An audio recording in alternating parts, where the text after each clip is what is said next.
इससे पहले वाला प्रीवियस टॉपिक सीखा परसेंटेज यील्ड। ठीक है, क्या था परसेंटेज यील्ड? कुछ भी नहीं, हम लोग जिस तरीके से अपनी डे टू डे लाइफ में कैलकुलेशंस करते हैं, ठीक है, वही डे टू डे लाइफ के कैलकुलेशंस को हम लोगों ने नाम दे दिया है परसेंटेज यील्ड। तो सिमिलरली अब हम लोग वैसा ही एक और टॉपिक सीखने जा रहे हैं। That topic is nothing but it is a percentage purity. ठीक है, अब जैसे इसका नाम है, इस नाम को ही समझकर हम लोगों को ये बात समझ में आ रही है करके कि इसमें हम लोग कंपाउंड, मतलब जो भी सैंपल हम लोगों को दिया हुआ रहेगा वो सैंपल कितना परसेंटेज प्योर है, ठीक है, उसकी परसेंटेज प्योरिटी निकालनी है। तो देखो, पहले तो ये परसेंटेज प्योरिटी का मतलब समझते हैं कि ये वर्ड हम लोग कब यूज़ करते हैं। तो एक मेरा ऑल टाइम फेवरेट एग्जांपल है, जैसे अगर तुम कुरियर करने कभी गए हो तो ऐसा होता कैसे, मेरे साथ तो देखो यही होता है करके कि पहले तो जो भी आपका पैकेट वगैरह रहता है जिसमें आपको वो कुरियर के अंदर, जैसे में लेटर है वो तुम्हें भेजना है, तो तुम एक पैकेट के अंदर वो लेटर डालोगे, उस पर स्टैपल वगैरह वो कुछ कर देते हैं, आप पता वता लिख दोगे और उसको उठा के रखते हैं वो वेइंग मशीन पर। ठीक है, और वेइंग मशीन में रखने के बाद एक्चुअल में उसका जो भी वेट आता है उस वेट के अकॉर्डिंग वो तुमसे कॉस्ट लेते हैं। ठीक है, ऐसे ही होता है। या फिर अगर मान लेते हैं कोई एक बॉक्स है, उस बॉक्स के अंदर मैंने एक लेट से कोई एक ऑनलाइन प्रोडक्ट रिसीव किया। अब मान लेते हैं मैं जिस एरिया में रह रही हूँ वहाँ पे उन लोगों का रिटर्न पिकअप अवेलेबल नहीं है। तो अब ऐसे में मुझे आपके कहते कुरियर कंपनी के पास जाकर उन लोगों को उस बॉक्स में करके जो भी प्रोडक्ट हमने रिसीव किया है उसको पैक करके और मुझे फिर उनको उनके पर्टिकुलर एड्रेस पे भेजना पड़ेगा। तो ऐसे में वो जो बॉक्स है, जिस बॉक्स में वो सामान मेरे पास आया था, तो कायदे से उस सामान का वेट होना चाहिए, राइट। लेकिन जो कुरियर कंपनी है वो क्या करती है, आप लोगों का जो सामान है वो जिस डब्बे में पैक है उस डब्बे में पैक सामान को फिर उसका टोटल वेट निकाला जाता है और फिर टोटल वेट के अकॉर्डिंग कॉस्ट किया जाता है। तो मैं ऐसा नहीं कह रही हूँ कि कुरियर कंपनी की यहाँ कोई गलती है, बट एक्चुअली अब मेरे तो पैसे जा रहे हैं ना, तो मुझे तो यही लग रहा है कि यार जिस चीज़ को मैं कुरियर कर रही हूँ उसके अलावा भी मैं एक्स्ट्रा पैसे दे रही हूँ, बट एज सच उतना अमाउंट मैटर नहीं करता करके। बट फिर भी तो ऐसे केस में अब तुम यहाँ पर देखो कि मुझे मतलब किससे था, मतलब तो मुझे एक्चुअली उस बॉक्स के अंदर या फिर उस लिफाफे के अंदर रखे हुए उस पर्टिकुलर पार्सल से था जिसे मैं कुरियर करना चाह रही हूँ, ना कि उसकी कवरिंग से था। तो ऐसे केस में जिस चीज़ को हम लोगों ने ट्रांसफ़र किया, ठीक है, एक जगह से दूसरी जगह हम लोग उसे भेज रहे हैं, कुरियर कर रहे हैं, उस कुरियर वाली चीज़ में एक्चुअल में देखो यहाँ पे दो पैरामीटर्स इन्वॉल्व हैं। पहले आपका वो एक्चुअल सामान, ठीक है, एक्चुअल आपका प्रोडक्ट जिसे तुम एक्चुअल में कुरियर करना चाहते हो, और दूसरा उसमें इन्वॉल्व पैकेजिंग। ठीक है, तो ऐसे ही क्या होता है जब हम लोग कोई भी रिएक्शन करते हैं, रिएक्शन में ऑब्वियस है आपका सबस्ट्रेट होता है, मतलब रिएक्टेंट्स होते हैं, और आपके पास प्रोडक्ट बनते हैं। तो रिएक्शन में जो भी हमारे पास रिएक्टेंट होता है, वो रिएक्टेंट जब हम लोग यूज़ करते हैं रिएक्शन में, कोई भी रिएक्शन ना कभी भी 100% रिएक्टेंट कभी भी आपका 100% प्योर नहीं होता है। जैसे जब लैब्स वगैरह में जो लोग काम करते हैं उन लोगों के पास ना प्योरिटी के हिसाब से अलग अलग कैटेगरीज के रिएजेंट्स होते हैं, AR कैटेगरी का, ठीक है, और LR कैटेगरी का, इस टाइप के उनके पास रिएजेंट्स होते हैं। तो उसके रिएजेंट्स के अकॉर्डिंग मतलब ये वाला पर्टिकुलर चीज़ इतना इतना परसेंटेज प्योर होगी और ये वाली चीज़ इतनी इतनी परसेंटेज प्योर होगी। तो जैसे आपकी कुरियर में दो चीज़ इन्वॉल्व थी, एक था एक्चुअल प्रोडक्ट और दूसरी थी फालतू की एक्स्ट्रा चीज़ जो मुझे नहीं चाहिए थी बट फिर भी मेरे साथ आई, वो कौन है, पैकेजिंग। तो वैसे ही एक्चुअल में जब हम लोग सबस्ट्रेट के साथ डील करते हैं, ठीक है, सबस्ट्रेट यानी किसी रिएक्टेंट के साथ लेट से मैं अगर डील कर रही हूँ तो उसमें, या फिर मैं प्रोडक्ट के साथ लेट से डील कर रही हूँ, किसी भी चीज़ के साथ डील करूँ, डिपेंड करता है कि क्वेश्चन में वो मुझसे क्या पूछ रहा है कि मुझे रिएक्टेंट की प्योरिटी बतानी है कि प्रोडक्ट की प्योरिटी बतानी है। ठीक है, तो ऐसे केस में जिस भी चीज़ के साथ हम डील कर रहे हैं वहाँ पे अगेन दो पैरामीटर्स इन्वॉल्व हो जाते हैं। पहला कि अगर उसके अंदर एक्चुअल जो आपका एक्चुअल करके सबस्ट्रेट है, उस एक्चुअल सबस्ट्रेट या उस एक्चुअल प्रोडक्ट का आपके पास कितना वेट है, और दूसरा उसमें कुछ ना कुछ तो मिलावट होगी, कुछ ना कुछ उसके अंदर इम्प्यूरिटी होगी, तो वो इम्प्यूरिटी कितनी है, राइट, उस इम्प्यूरिटी का भी कुछ ना कुछ वेट होगा। तो अब तुम खुद अपनी अक्ल लगाओ और अपनी अक्ल से बताओ कि अगर तुम्हें ये बताना लगे कि परसेंटेज प्योरिटी क्या है, तो जैसे तुम अपने परसेंटेज निकालते हो, तो परसेंटेज निकालने के लिए तुम क्या कहते हो कि टोटल जितने मार्क्स का एग्ज़ाम हुआ है, तो टोटल मार्क्स की जगह मैं यहाँ पे क्या लिखूंगी, टोटल वेट लिखूंगी। किस चीज़ का हम लोग टोटल वेट लिखेंगे यहाँ पे, सैंपल का, राइट। सैंपल मतलब इट मे बी प्रोडक्ट और इट मे बी रिएक्टेंट। अब क्योंकि परसेंटेज में निकाल रही हूँ मतलब मल्टीप्लाई बाय 100। एंड किस चीज़ की परसेंटेज निकालना है, प्योरिटी का, राइट।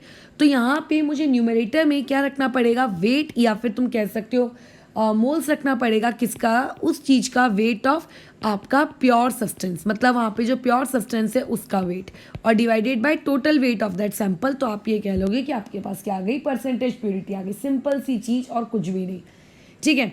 अब इससे एक और एग्जांपल लेते हैं। जैसे तुम्हारे पास लेट से कोयला है, तुमने ये कोयला खरीद कर लेकर आए मार्केट से, दुकान वाले ने बनाया तुमको बेवकूफ़। क्या किया है, एक जो आपका गिट्टी रहता है ना, गिट्टी के ऊपर उसने कोयले का पाउडर चिपका दिया, ठीक है। तो इससे उस दुकानदार का क्या फ़ायदा हो, जब तुम कोयला खरीद के लाए हो तो मैक्सिमम वेट, या फिर कह सकते हैं कुछ अमाउंट का वेट उस गिट्टी का है, और जितना उसके ऊपर कोयला चिपकाया गया है उतना, मतलब जितना वेट दिखा रहा है क्या, उतना कोयला उसके आजू बाजू ऐसे चिपका के दिया होगा क्या, नहीं। तुम घर आए, उसको जलाना शुरू किया, तुम्हारे पास बॉम्ब कैलोरीमीटर था, या फिर कोई दूसरा एक ऐसा लेट से डिवाइस था जिससे तुम ये प्रोड्यूस कर सकते हो कि कितना कैलोरीफिक वैल्यू, मतलब कितना कैलोरीफिक वैल्यू यानी कि कितना अमाउंट ऑफ हीट वो पर्टिकुलर कोयला जलने के बाद प्रोड्यूस कर रहा है। तो तुम ये देखते हो कि यार 10 ग्राम का बुक के अकॉर्डिंग, मतलब अपने पास एक स्टैंडर्ड रेफरेंस बुक्स होती है, उन स्टैंडर्ड रेफरेंस बुक के अकॉर्डिंग इस कंडीशन पे 10 ग्राम कोयला जलेगा इस कंपनी का, तो इतनी हीट प्रोड्यूस होनी चाहिए। बट मेरी हीट तो बहुत कम प्रोड्यूस हो रही है, राइट, ज़्यादा ना होगी लेकिन मेरी हीट क्या हो रही है, बहुत कम प्रोड्यूस हो रही है। तो ये चीज़ इम्प्लाइज करती है कि कुछ ना कुछ वहाँ पे आपके इस कोयले के साथ गड़बड़ है। तो गड़बड़ क्या है कि रिएक्शन में तुम ये देखते हो जाकर कि जो उसने ऊपर ऐसा ग्रे ग्रे कलर का ना जो पाउडर चिपकाया था, ये जो पाउडर चिपकाया था, सिर्फ वही कोल का पाउडर आपका जला, और जो अंदर से ये जो कंकड़ था, ये जो आपका रॉक था, वो रॉक तो जला नहीं। तो इसका मतलब रिएक्शन में एक बात याद रखना, कभी भी इम्प्योर सब्सटेंस रिएक्शन में पार्टिसिपेट नहीं करता है, ठीक है। रिएक्शन में हमेशा पार्टिसिपेट कौन करता है, जो आपका सब्सटेंस क्या होता है, प्योर होता है। तो आपको अगर कल को किसी मतलब मान लेते रिएक्टेंट है, रिएक्टेंट का सैंपल आपका इम्प्योर है। अब क्योंकि हम लोग रिएक्टेंट्स में ही मोल मोल एनालिसिस लगा के आगे की चीज़ों का निकालते हैं, तो रिएक्टेंट में कभी भी उस इम्प्योर सैंपल के वेट से हम लोग मोल मोल एनालिसिस या फिर मोल्स नहीं निकालेंगे। आपका जो रिएक्शन है, उस रिएक्शन में कौन पार्टिसिपेट करता है, उस रिएक्शन में उस सैंपल का सिर्फ प्योर वाला पार्ट क्या करता है, पार्टिसिपेट करता है, सिर्फ प्योर पार्ट उसका पार्टिसिपेट करता है। इम्प्योर पार्ट तो रिएक्शन में रिएक्ट तक नहीं करता है। कोयले के अंदर जो पत्थर तुम लगा के दिए थे वो वैसे का वैसे ही रह गया, ठीक है। तो ये हो गया तुम्हारा पहला फॉर्मूला। कोई फॉर्मूला वार्मूला तो कुछ ये खास है नहीं, सिंपल सा मैथ्स है। और उसके बाद ये सेकंड, अब आ जाते हैं एक न्यूमेरिकल पर, ठीक है। ये पहले मैंने एक इजी न्यूमेरिकल दिया है। देखो क्वेश्चन ये बोला गया है कि आपके पास एक कैल्शियम कार्बोनेट है, तो कैल्शियम कार्बोनेट को अगर तुम जलाओगे तो जलाने के बाद, मतलब पहले तो कैल्शियम कार्बोनेट का उसने क्या दिया हुआ है, आप लोगों को वेट दिया है, ठीक है। तो यहाँ से ये कैल्शियम कार्बोनेट ये दिया हुआ है 4 ग्राम। इसको अगर हम लोग अच्छा जला नहीं रहे यार, इसको तो एक्सेस ऑफ HCl के साथ रिएक्ट करा रहे। अच्छा तो अभी एक बार बताओ, अभी जो हम लोगों ने प्रीवियसली मैंने तुम लोगों को बताया था करके कि एक्सेस वर्ड्स का क्या मीनिंग होता है, तो मेरे हिसाब से याद होगा अभी वाली चीज़। तो जब भी आपको ये एक्सेस वर्ड समझ में आ जाए, मतलब ये तो लिमिटिंग रिएजेंट की रेस में पार्टिसिपेट ही नहीं कर रहा है, ठीक है, क्योंकि लिमिटिंग रिएजेंट मीन्स जो कम क्वांटिटी में। तो यहाँ पे ऑब्वियस है कि लिमिटिंग रिएजेंट कौन होगा, आपका CaCO3। तो अब हम लोग पहले बैलेंस केमिकल इक्वेशन लिख लेते हैं। तो यहाँ से ये रिएक्ट होकर बनाता है CaCl2 + H2O + CO2। तो ये चीज़ बैलेंस है, बैलेंसिंग की नीड नहीं है। यहाँ से 0.88 ग्राम ऑफ CO2 प्रोड्यूस हो रही है। ये CO2 जो प्रोड्यूस हो रही है, ठीक है, ये आपकी CO2 इतने ग्राम की प्रोड्यूस हुई। तो याद रखना CO2 कब प्रोड्यूस हुई, जब आपके कैल्शियम कार्बोनेट ने रिएक्ट किया। अब क्योंकि इस क्वेश्चन में परसेंटेज प्योरिटी बोली गई है, तो इसका मतलब ये चीज़ एकदम आप लोगों की कैल्शियम कार्बोनेट प्योर नहीं है। कई बार कैसा होता है यहाँ पे इम्प्योर सैंपल वाला वर्ड लिख के नहीं आता है, तो ऐसा मत समझ लेना कि वो सैंपल प्योर है। अगर परसेंटेज प्योरिटी की बात हुई है मतलब सैंपल आपका इम्प्योर है। तो अब ये इम्प्योर सैंपल का जो 4 ग्राम का कैल्शियम कार्बोनेट है, क्या क्या पूरा का पूरा ही रिएक्ट कर गया होगा क्या? 4 ग्राम में पूरा रिएक्ट नहीं किया होगा, 4 ग्राम में कुछ ही उसका अमाउंट क्या किया होगा, रिएक्ट किया होगा, कुछ ही अमाउंट। तो हम ये मान लेते हैं कि आपके पास कैल्शियम कार्बोनेट कितना ग्राम प्योर था, x ग्राम प्योर था, कि मान लेते हैं x ग्राम आपके पास प्योर CaCO3 है उस आपके 4 ग्राम के क्या कहते हैं सैंपल में। तो अगर अभी अभी मैंने ऊपर चीज़ बताई, जो चीज़ प्योर होती है वही रिएक्ट करती है। तो ऐसे केस में अगर मैं तुमसे पूछूंगी कि CaCO3 के कितने मोल्स है, तो तुम बोलोगे x/100 कहोगे कि 4/100 कहोगे? ऑब्वियस है x/100, राइट, क्योंकि हम लोगों ने क्या कहा, प्योर वाली चीज़ रिएक्ट करती है, तो प्योर तो x ही ग्राम है उसमें से। तो अब ऐसे में तुम्हें CO2 कितना ग्राम प्रोड्यूस होके मिला है, 0.88। तो तुम्हारे पास मोल्स ऑफ CO2 ये कितने हैं, ठीक है, मोल्स ऑफ CO2 कैसे आ जाएगा, 0.88 और CO2 यानी कि आपका 44, तो ये कितना हो जाएगा 2 आपका 100, यानी कि ये आ जाएगा 1/50। अब यहाँ पे रिएक्शन की स्टोक्योमेट्री देखो। अब क्योंकि CaCO3 ही मेरा लिमिटिंग रिएजेंट है, अगर ये सारा पार्ट मुझको नहीं दिया होता तो क्या मैं CaCO3 और CO2 के बीच में मोल मोल एनालिसिस लगा लेती? बट डायरेक्ट करो तो क्यों डायरेक्ट कर रहे हैं, दिख रहा है ना यहाँ पे इसकी स्टोक्योमेट्री 1 है और इसकी भी स्टोक्योमेट्री 1 है। तो इसका मतलब ये है कि मोल्स ऑफ CaCO3 जो रिएक्ट करेंगे उतने ही मोल्स ऑफ CO2 क्या होंगे, प्रोड्यूस होंगे। तो कितने मोल्स ऑफ CaCO3 रिएक्ट कर रहे हैं, x/100 रिएक्ट कर रहे हैं, और CaCO2 प्रोड्यूस कितने हो रहे हैं आपके 1/50। तो यानी कि यहाँ से आपके पास x की कितनी वैल्यू आ गई, 2। अब यहाँ पे x क्या है, हमने x क्या अज्यूम किया था, x यानी कि यहाँ पे ये है कि कितना क्वांटिटी का CaCO3 आपका प्योर है। तो तुम्हारे पास उसके अंदर सिर्फ और सिर्फ 2 ग्राम का CaCO3 क्या है, प्योर है। बट तुम्हें ये नहीं निकालना है कि CaCO3 कितना ग्राम प्योर है, तुम्हें ये बताना है कि CaCO3 के अंदर कितने परसेंटेज प्योरिटी है, राइट, परसेंटेज के टर्म में बात करनी है।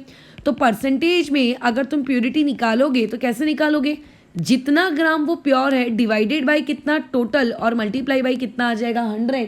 तो साथ साथ दिख रहा है 4 का 2 ग्राम प्योर है, यानी कि कितना परसेंट, 50% करके, ठीक है। तो एक बात याद रखना कि जितना ग्राम आपको सैंपल दिया हुआ रहता है उससे मोल्स मत निकाल लेना पगलेट समान, पहले अज्यूम कर लेना करके कि इतना परसेंटेज करके, सॉरी इतना ग्राम करके उसके अंदर प्योर का कंटेंट होगा, फिर उतने ग्राम का मतलब आप क्या निकालोगे, मोल्स, और फिर सारी मोल एनालिसिस लगा देना करके, ठीक है। चलो नेक्स्ट सवाल में बढ़ते हैं। सवाल में थोड़े ये वाले में आ जाओ, देखो ये थोड़ा सा आपका बस मॉलिक्यूलर वेट यहाँ पे गंदा है, Na2CO Na2SO4 BaSO4 ये सब वर्ड्स यहाँ आ गए हैं, अदरवाइज सवाल ये बहुत ही अच्छा है, रिएक्शन लिखने आनी चाहिए। देखो 10 ग्राम का इम्प्योर सैंपल है Na2SO4 का, ठीक है। तो रिएक्शन में आपके पास एक सोडियम सल्फेट है Na2SO4, इसे हम लोगों ने वाटर में डिजोल्व किया, मतलब सॉल्वेंट इस केस का वाटर है, विथ एक्सेस ऑफ BaCl2। देखो फिर यहाँ पे वर्ड आ गया BaCl2, यहाँ पे हमने एक्सेस क्वांटिटी में लिया है, यानी कि ये बात समझ में आ जाती है करके कि इस क्वेश्चन का साफ साफ से लिमिटिंग रिएजेंट कौन होगा आप लोगों का, Na2SO4 करके, ठीक है। अच्छा, एंड यहाँ से वो 11.6 ग्राम का BaSO4 प्रोड्यूस करके तुम्हें दे रहा है, ठीक है। ऑब्वियस है BaSO4 की PPT होती है, 10th क्लास तक हमने सबने सीखा है। और साथ ही साथ में अब यहाँ से दूसरी चीज़ जो प्रोड्यूस हो रही होगी वो हो रही होगी NaCl, डबल डिस्प्लेसमेंट रिएक्शन। तो पहले कुछ भी काम करने से पहले रिएक्शन को हम लोग बैलेंस कर लेते हैं। तो यहाँ पे आ जाएगा आप लोगों के पास 2 आ गया, और उसके बाद तो बाकी मेरे हिसाब से सब बैलेंस ही है, ठीक है। अब आगे पढ़ते हैं। यहाँ पे बोला गया है कि 10 ग्राम आपके पास इम्प्योर सैंपल है। तो जैसे मैंने अभी ऊपर कहा कि पहले ही अज्यूम कर लो कि कितना ग्राम आपके पास प्योर है, तो मान लेते हैं कि हमारे पास से यहाँ पे 10 ग्राम में से आपके पास x ग्राम का Na2SO4 क्या है, प्योर है, ठीक है। तो यानी कि तुम्हारे पास Na2 जो प्योर होता है देखो वही रिएक्ट करता है।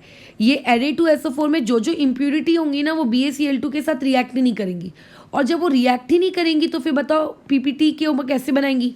मतलब ये जो PPT BaSO4 बन रही है ये उस Na2SO4 की वजह से बन रही है जो प्योर है, क्योंकि इम्प्योर तो रिएक्ट ही नहीं करेगा, बराबर है। तो BaSO4 की PPT का जो वजन आ रहा है उसके लिए प्योर Na2SO4 रिस्पॉन्सिबल है, ना कि इम्प्योर पार्ट, क्योंकि इम्प्योर तो रिएक्ट ही नहीं करता। तो ऐसे केस में ऑब्वियस है कि मुझे मोल एनालिसिस की आगे नीड पड़ेगी, तो मैं यहाँ से मोल्स ऑफ Na2SO4 निकाल लेती हूँ। अब यहाँ पे तुम बताओ कि मुझे जब मैं मोल्स निकालूंगी तो मोल्स निकालते वक्त मुझे वहाँ पे आप लोगों के वेट की जगह 10 लिखना चाहिए कि वहाँ पे आपके वेट की जगह x लिखना चाहिए? तो ऑब्वियस है वहाँ पे वेट की जगह हम लोग क्या लिखेंगे, x लिखेंगे, क्योंकि प्योर वाला सैंपल रिएक्ट कर रहा है ना। अब तुम इसका मॉलिक्यूलर मास निकाल लेना। मैं जैसा अगेन बता चुकी हूँ, मुझे बहुत सारे सैंपल्स के मॉलिक्यूलर मास याद हो चुके हैं ऑलरेडी। तो ये आ गया आपका 142। तो यहाँ से मुझे Na2SO4 के मोल्स पता चल गए। अब क्वेश्चन में बोल रहा है कि 11.65 ग्राम का आपको BaSO4 मिल रहा है। एग्जैक्टली ऊपर वाले जैसे यह सवाल है, ठीक है। बस मैंने कुछ नहीं किया है और कुछ स्टेटमेंट चेंज कर दिए हैं। तो यहाँ से अगर मैं BaSO4 यानी कि बेरियम सल्फेट के मॉलिक्यूलर मास के बारे में बातचीत करूँ, तो जो तुम्हारा BaSO4 है, इस BaSO4 का मॉलिक्यूलर मास आता है अप्रॉक्सीमेटली 233 के आसपास कुछ आता है, ठीक है। 233 आता है जहाँ तक याद है मुझे। तो ये 233 है करके, ठीक है। अब तुम इनकी स्टोक्योमेट्री देख लो। तो यहाँ इसकी स्टोक्योमेट्री 1, इसकी स्टोक्योमेट्री 1 डायरेक्ट करेंगे तो यहाँ से क्या आ जाएगा, इन दोनों के मोल्स इक्वल होंगे, यानी कि x/142 इक्वल टू कितना 11.65 अपॉन में 233 करके, ठीक है। तो ये वाला पार्ट अच्छा नीचे ऑलरेडी क्वेश्चन है करके यहाँ सॉल्व कर लेते हैं। तो x की वैल्यू कितनी आएगी 11.65 मल्टीप्लाई बाय 142 अपॉन में कितना 233 करके देखते हैं ये वाली कैलकुलेशन कितनी आती है। 11.65 और मल्टीप्लाई बाय 142 करके, ठीक है। तो देखो जरा 11 ये आपका 65 और मल्टीप्लाई बाय 142 और इसका जो भी आंसर आ रहा है इसको हम लोगों को डिवाइड करना है। कितने से डिवाइड करना था, तो मैं 233 से डिवाइड करना था, ठीक है। तो ये आ रहा है 7.1, ठीक है। अब ऐसे केस में ये 7.1 आ गया, यानी कि x की वैल्यू यहाँ से कितना है 7.1 ग्राम। यानी कि जो तुम्हारा 10 ग्राम का सैंपल दिया था उस 10 ग्राम में से Na2SO4 तो सिर्फ और सिर्फ कितना ग्राम है 7.1 ग्राम है, बाकी तो पूरी इम्प्योरिटी भरी हुई है।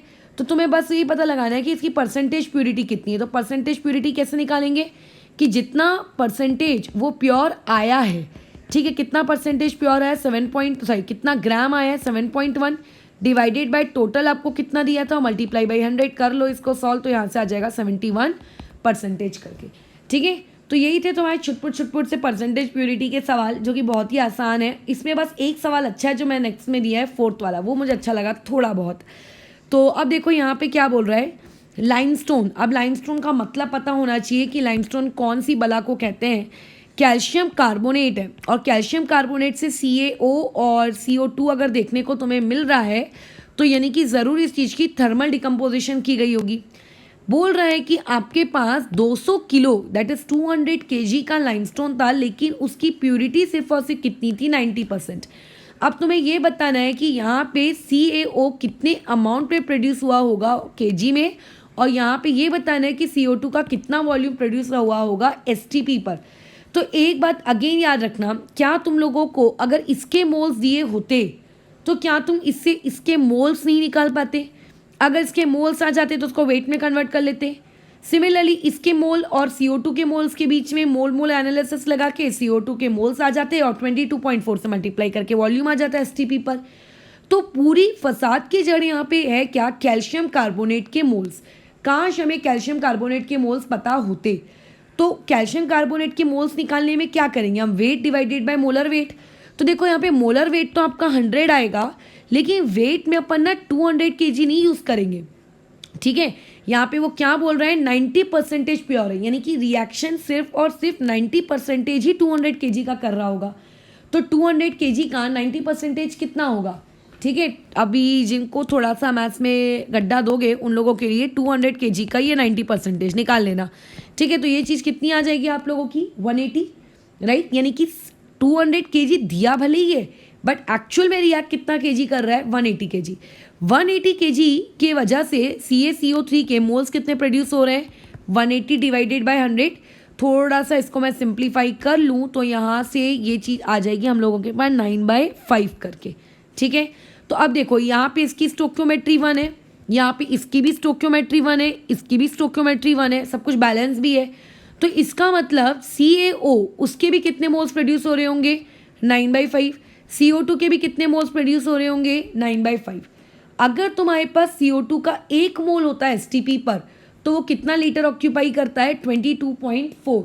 तो ऐसे में अगर तुम्हारे पास 9/5 मोल्स हैं तो 9/5 कितना ऑक्यूपाई करेंगे, 9/5 मल्टीप्लाई बाय 22.4 लीटर्स कैलकुलेट कर लेना, आंसर आ जाएगा। उससे पता चल जाएगा कि कितनी वॉल्यूम ऑफ एसटीपी मतलब वॉल्यूम ऑफ CO2 एसटीपी पर है। अब CO के आपके पास 9/5 मोल्स हैं। अब मोल्स को हम लोग मास में कन्वर्ट करना जानते हैं, कैसे कन्वर्ट करेंगे, डिवाइड बाय मोलर मास। तो कैल्शियम ऑक्साइड का कितना होगा 56, तो ये चीज़ कितनी हो जाएगी मास में 9 × 56 डिवाइडेड बाय 5।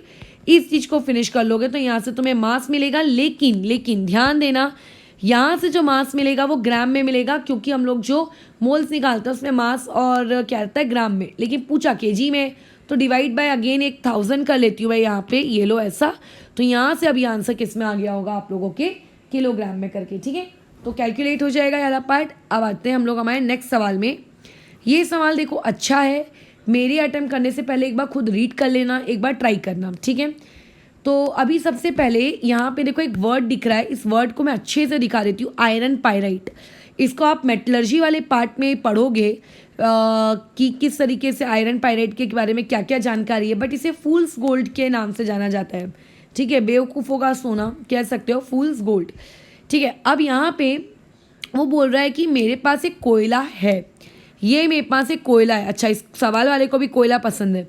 ये कोयला है, इस कोयले का वजन मान लेते हैं 1 किलो है। इस 1 किलो के कोयले के अंदर में अगर तुम झाँकोगे, इसका पूरा टेस्ट वेस्ट करोगे, तो तुम ये पाओगे कि this 1 kg of coal contains 0.05% by mass of iron pyrite. मतलब इसमें यहाँ पे मान लेते हैं इस कोयले के इस कोने में 0.05% ऑफ क्या मौजूद है, आयरन पायराइट मौजूद है कोयले के अंदर में, ठीक है। पहले तो ये काम जो आपके परसेंटेज में दिया है ना, 0.05% 1 किलो का कितना होगा 0.5 ग्राम, राइट। ये चीज़ कितनी होगी 0.5 ग्राम, ठीक है।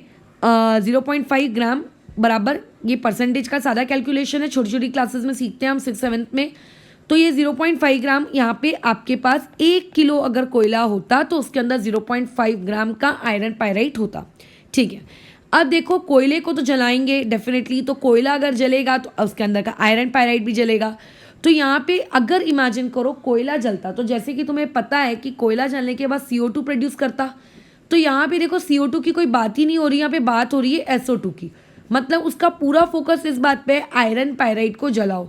तो ये रिएक्शन ना तुम्हें याद होनी चाहिए सॉरी, कि आयरन पायराइट को जलाएंगे मतलब ऑब्वियस से O2 देना पड़ेगा। ये कोई बताएगा नहीं कि O2 देना पड़ेगा, उतना अंडरस्टैंडिंग होना चाहिए कि कंबशन है, O2 तो रिक्वायर्ड होगा। तो यहाँ से प्रोड्यूस होगा SO2 गैस और साथ ही साथ में प्रोड्यूस होगा Fe2O3, ठीक है। रिएक्शन को पहले हम लोग बैलेंस कर लेते हैं। तो यहाँ पे मैंने 2 कर दिया, ठीक है। तो यहाँ पे आ जाएगा 4, 8 और ये 9, 10, 11, ये 11, ये हो जाएगा आपका 4 और यहाँ आ जाएगा 8, ठीक है। और यहाँ आ जाएगा 2, ठीक है।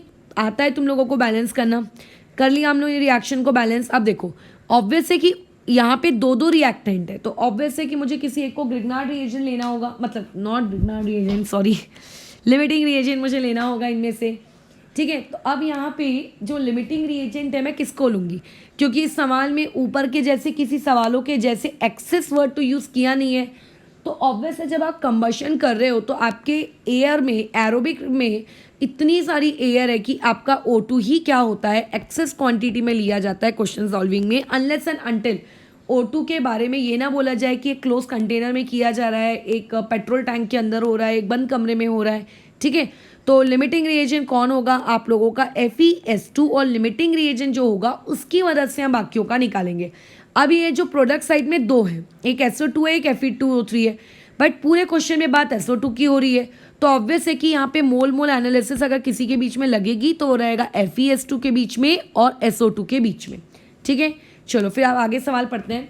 बोल रहा है कि SO2 गैस जो प्रोड्यूस हुई जलने के बाद, वो प्रोड्यूस हुई है 44.8 litre at 1 ATM and 273 kelvin.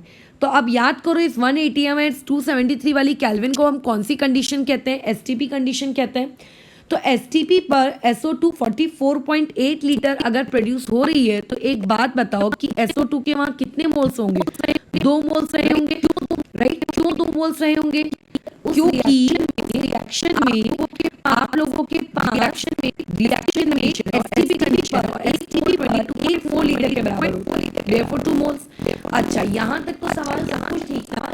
इसने और सवाल को कॉम्प्लिकेट करने के लिए वर्ड यूज कर दिया करके कि उस रिएक्शन का जो मतलब परसेंटेज यील्ड दे दी है, यहाँ पे कितनी दे दी है? 40%। अभी अभी हम लोग पढ़ के आए हैं पीछे, परसेंटेज यील्ड अगर दे दिया गया है तो इसका मतलब क्या होता है कि जितना प्रोड्यूस होना चाहिए था उतना प्रोड्यूस हुआ नहीं है करके, राइट?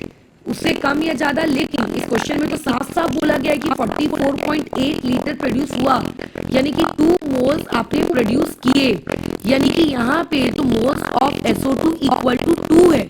ये तुम लोगों के एक्चुअल मोल्स हैं कि तुम लोगों के एक्सपेक्टेड मोल्स हैं?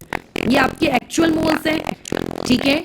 और उसके बाद इस क्वेश्चन की परसेंटेज यील्ड ये कितनी दी हुई है?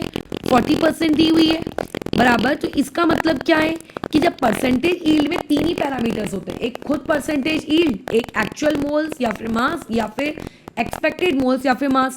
तो इसका मतलब इन दोनों इंफॉर्मेशन की मदद से तुम ये निकाल सकते हो कि कितने मोल्स ऑफ SO2 के हम लोग एक्सपेक्ट कर रहे थे, ठीक है, एक्सपेक्ट कितने कर रहे थे। तो अब बताओ परसेंटेज यील्ड का फॉर्मूला क्या होगा? 40। मैं डायरेक्ट अप्लाई कर रही हूँ क्योंकि जस्ट मैंने इसके पहले ही टॉपिक पढ़ा है तो याद तो होना ही चाहिए। 40 इक्वल टू यहाँ पे कितना आ जाएगा आप लोगों का कि एक्चुअल कितना वहाँ पे हुआ है, तो एक्चुअल कितना है 20, और एक्सपेक्टेशन हम लोगों की कितनी थी कि SO2 के इतने क्या होने चाहिए थे, प्रोड्यूस होने चाहिए थे, मल्टीप्लाई बाय 100। ठीक है, तो कैलकुलेशन कर लेते हैं। तो ये वाला पार्ट ये लो, तो यहाँ से हम लोगों के SO2 के कितने मोल हम एक्सपेक्ट कर रहे थे? 5 मोल्स, लेकिन बने कितने हैं? 2 मोल्स। ठीक है, अब तुम्हें एक और यहाँ पे इंफॉर्मेशन पता है कि जो एक्सपेक्टेड मोल्स होते हैं वो एक्सपेक्टेड मोल्स के साथ ही क्या खेली जाती है? मोल मोल एनालिसिस खेला जाता है, राइट? क्या खेला जाता है? मोल मोल एनालिसिस। अब देखो, अब मैंने ऊपर में ही कहा था कि मोल मोल एनालिसिस किसके बीच में लगेगी? एक इस प्राणी के बीच में और एक इस प्राणी के बीच में। तो SO2 के बने भले ही 2 मोल है, बट अपन एक्सपेक्ट कितने कर रहे थे? 5। ठीक है, एक्सपेक्ट कितने कर रहे थे? 5। जैसे दिख रहा है कि अगर यहाँ पे स्टोक्योमेट्री 4 है तो वहां जाके स्टोक्योमेट्री कितनी हो गई? 8। तो अगर SO2 के 5 मोल बने हैं तो FeS2 के कितने मोल रहे होंगे स्टार्टिंग में? 2.5। ठीक है, डायरेक्ट किया, बट मान लेते किसी प्राणी को डायरेक्ट नहीं करना है तो मोल मोल एनालिसिस लगा लो। तो मोल मोल एनालिसिस लगाओगे तो क्या हो जाएगा? Moles of FeS2 divided by आपका कितना? 4 इक्वल टू मोल्स ऑफ क्या था वो? SO2 divided by 8। Value put कर दो, यहाँ से तुम्हारे पास आ जाएगा मोल्स ऑफ FeS2, यानी कि आपके पास थे कितने? 2.5। यानी कि इस रिएक्शन में जो तुमने स्टार्टिंग की, इस रिएक्शन की स्टार्टिंग में आप लोगों के पास FeS2 के 2.5 मोल्स थे। अब क्योंकि इस क्वेश्चन में आपको मास कैलकुलेट करने को बोला गया है तो मैं एक काम करती हूँ, जो FeS2 के मेरे पास मोल्स आए हैं, इस FeS2 के मोल्स को हम लोग किस में कन्वर्ट कर लेते हैं? इस पर्टिकुलर चीज़ के मास में। ठीक है, तो अगर तुम इस पर्टिकुलर चीज़ के मास में कन्वर्ट करोगे तो सबसे ज़रूरी चीज़ आपका जो Fe होता है, Fe का वजन कितना होता है? 56, और S2 यानी कि तुम्हारा 32। तो ये वाला वजन आता है आपका कुछ 120 के आसपास। देख लेना एक बार फिर भी पीरियोडिक टेबल, अगर हो सकता है मैंने ऊपर नीचे बोल दिया हो तो ये आपका लेकिन FeS2 का मास है। अब यहाँ से मल्टीप्लिकेशन दे दो, 120 को 2.5 से मल्टीप्लाई कर दो तो होता है 240, और 240 में और 60 यानी कि 300, यानी कि यहाँ से आ जाएगा ये वाला पार्ट आप लोगों का 300 बराबर है। ठीक है, तो यहाँ से मास हम लोगों के पास किस चीज़ का? FeS2 का आया है कितना? 300 ग्राम। ठीक है, कितना आया? 300 ग्राम। अब सवाल की स्टार्टिंग सबसे ज़रूरी है। इस स्टेप पे आके कई लोगों का दिमाग ऐसा अटक जाएगा कि कोयले का वजन मैं कैसे निकालूं। तो देखो बहुत ही सिंपल है, अगर आपके पास 1 किलो कोयला होता, जब भी ऐसा वर्ड दिया जाए ना, जब भी ऐसा वर्ड आए परसेंटेज मास, तो ये बात समझ लेना कि आपको उस जगह पे लेट टोटल मास आपको कितना अज्यूम करना है? 1 kg। ये हमेशा याद रखो, आगे की क्लासेस में भी हम लोगों को ये चीज़ बहुत काम आने वाली है करके। टोटल मास आपको कितना मतलब दिया हुआ है करके? 1 kg। ठीक है, तो ऐसे केस में अगर तुम्हारे पास 1 किलो यानी कि 1000 ग्राम, अब मैं ग्राम में क्यों काम कर रही क्योंकि ये चीज़ भी ग्राम में, अगर 1000 ग्राम कोल होता तो उसके अंदर 0.05% का FeS2 था, यानी कि वहाँ पे FeS2 कितना था 0.5 आपका ग्राम FeS2 था। लेकिन अभी इस रिएक्शन से पता चला है कि हमारे पास FeS2 तो कितना ग्राम है, 300 ग्राम FeS2 है। तो बताओ यहाँ पे फिर कोयला एक्चुअल में कितना ग्राम होगा। अगर 1 किलो कोयला लेते तो 0.5 ग्राम का FeS2 उसके अंदर होता। तो ऑब्वियस है कि अगर 300 ग्राम आपका FeS2 आपको मिल रहा है तो इसका मतलब कोयले की अमाउंट भी तो ज़्यादा होगी ना करके। ठीक है, तो यहाँ से कैलकुलेट कर लो, एक्स की वैल्यू आ जानी है। तो ये 3 के पीछे लगा देते हैं हम ये 5 0 और डिवाइडेड बाय 0.5। ठीक है, तो इसको डिवाइड कर लो तो यहाँ से एक चीज़ आपकी आ जाएगी 6 के अप्रॉक्स। बस देखने पड़ेंगे कि यहाँ जीरोस कितने लगाने हैं मुझको। ठीक है, तो देखो अभी इसको 0.5 से डिवाइड करके तो यहाँ पे आ जाएंगे 5 0, एक ऊपर गया।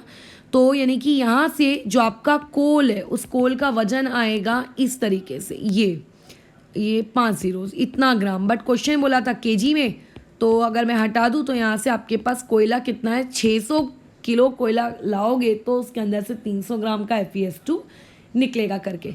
ठीक है, तो इस तरीके से सवालों को थोड़ा लॉजिकल अप्रोच लगा के सॉल्व करना रहता है। ऐसा ज़रूरी नहीं है कि परसेंटेज प्योरिटी का सवाल है अगर तो सिर्फ परसेंटेज प्योरिटी होगी, उसमें रिएक्शन ईल्ड भी आ सकती है, दोनों की मिक्सचर आ सकता है। तो कूद के तुम्हें एक एक स्टेप्स बनानी है। याद रखना, आपको जब भी मोल मोल एनालिसिस लगानी हो, मोल मोल एनालिसिस के लिए आपको हमेशा एक्सपेक्टेड मोल्स ही चाहिए होंगे।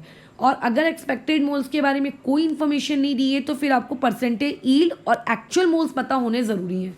फिर उनकी मदद से हम एक्सपेक्टेड निकालेंगे और एक्सपेक्टेड की मदद से मोल मोल एनालिसिस लगा के वहाँ तक पहुँचेंगे जिसके बारे में एक्चुअली बातचीत हो रही है करके।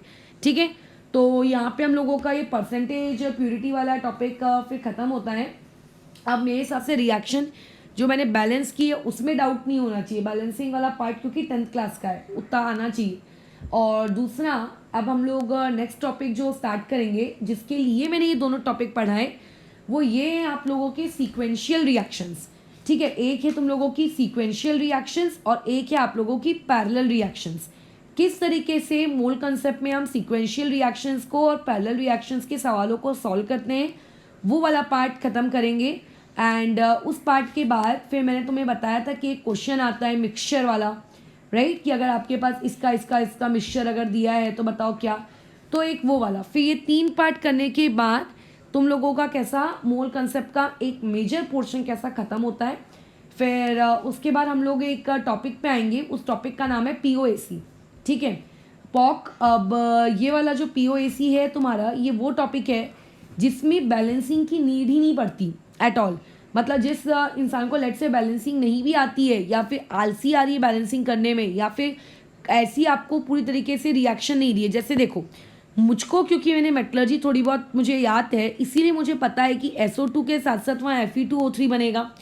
अब मान लेते हैं अगर तुम्हें नहीं पता हो कि वहाँ पे Fe2O3 बनेगा, अब अगर तुम्हें Fe2O3 नहीं पता वहाँ बनेगा तो तुम रिएक्शन को बैलेंस कैसे करोगे। और जब तक तुम रिएक्शन को बैलेंस नहीं करोगे तुम्हारा सवाल सॉल्व नहीं होगा। तो बस इसी स्टेप पे तुम्हारे हेल्प करने आ जाती है POAC। POAC ये कहती है कि अगर मान लेते हैं आप लोगों को कुछ रिएक्टेंट्स गायब कर दिए जाए या कुछ प्रोडक्ट्स गायब कर दिए जाए तो आप बैलेंसिंग नहीं कर पाओगे। और अगर आप बैलेंसिंग नहीं कर पाओगे तो जो तुम्हारा कंसेप्ट है ना स्टोक्योमेट्री वाला, मोल मोल एनालिसिस या जो भी हो वॉल्यूम एनालिसिस, ये पूरा का पूरा फेल हो जाएगा। तो ऐसे केस में फिर सवाल कैसे सॉल्व करेंगे, तो POAC कहती है मैं हेल्प करती हूँ। तो POAC बहुत ही अच्छा कंसेप्ट है, इसमें आप लोगों को चीज़ों को बैलेंस करने की नीड रिएक्शंस को नहीं पड़ती है करके। ठीक है, क्लियर है।